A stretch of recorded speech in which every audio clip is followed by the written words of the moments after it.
എന്ത് കാറ്റ് എന്തോ ഒരു മജ നമ്പലല്ലേ ഇത് ഭയങ്കര നല്ല കാറ്റിടും. അതല്ലേ ഇതെന്ത് സംഭവം? ഇത് യക്ഷിയുടെ മരം. യക്ഷ ഞങ്ങൾക്ക് വേണ്ടിയാണ് ഞങ്ങൾക്ക് പുല്ലിക്ക് വേണ്ടി ഈ ഇടിക്കാൻ കൂട്ടിക്കൊണ്ടോ. ഇത് കട്ടാണ്ട് എപ്പോഴും തന്നെ ഇരിക്കുന്ന കട്ട. അതല്ലേ കുറെ ആളെല്ലാം ഉണ്ടല്ലോ. ഇത് നമ്മുടെ ഫ്രണ്ട് തന്നെ. അതെ പരിചയം പുതിയ ആള് ഇപ്പം വന്നത് ഒന്ന് നാട് കാണിച്ചിടാം. അതെയാ? എന്ത് പേര്? രാജേഷ്. ഒക്ക എന്റെ പേര് രാജേഷ് തന്നെ. എല്ലാരും രാജുന്നേ വിളിക്കൂ. ആ വൈരി പിന്നെ വേറെന്ത് വിശേഷം? വിശേഷമൊന്നുമില്ലപ്പാ, ഇങ്ങനെ പോന്നു. അല്ല എപ്പോ പോന്നെ?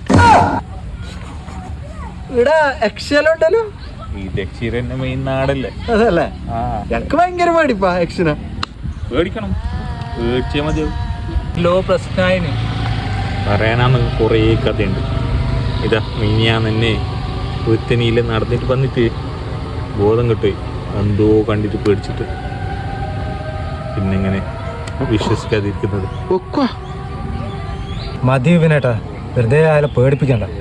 മറ്റന്നാ ദുബായിക്ക് പോകാനുള്ളതാ. ഇതെന്ത് പുതിയ പുതിയ ആൾക്കാരിലുണ്ടല്ലോ, എന്ത് പരിപാടി ഇത്? ആ മാഷ, അത് ലൂസിന്റെ ചങ്ങായി. ഇതൊരു ആശ തന്നെ. ആ അതെയാ? ആ നമ്മളെ ഈ നാട്ടിലത്തെ യക്ഷിക്കഥയിലില്ലേ, അതല്ല ഞാനിങ്ങനെ പറഞ്ഞിടത്തോണ്ടുണ്ടായത്. അല്ല മാഷെന്ത് വൈദ്യത്? ഞാൻ ബൈക്ക് നടക്കിട്ട് നീ എന്തിനീ ഇല്ലാത്ത യക്ഷിക്കഥയിൽ ഈ വന്നവരോടെല്ലാം പോയി പറഞ്ഞോണ്ടിരിക്കുന്നു?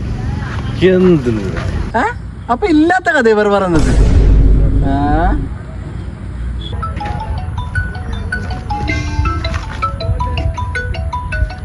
ഏശേ വീട്ടിൽ നിന്ന് കോൾ വന്നു. നീ വേണ്ടിക്കാ ഞാൻ എന്താ ചോദിച്ചിട്ട് മണിക്കൂറിലെത്തണേ. ഞാൻ ഈ രാജേഷിൻ്റെ അപ്പുറം വന്നിട്ടുണ്ട്. ഈ അമ്പല പരിസരം ഒന്ന് കാണിക്കാൻ വേണ്ടി 10 മിനിറ്റിൽ പറയണം. ഫുഡെല്ലാം റെഡിയാക്കി വെച്ചോ. ഞാനിപ്പോൾ വരാം. രാജേഷേ, അരമണിക്കൂറിൽ പോകണം. വീട്ടിൽ വിളിക്കുന്നുണ്ട്.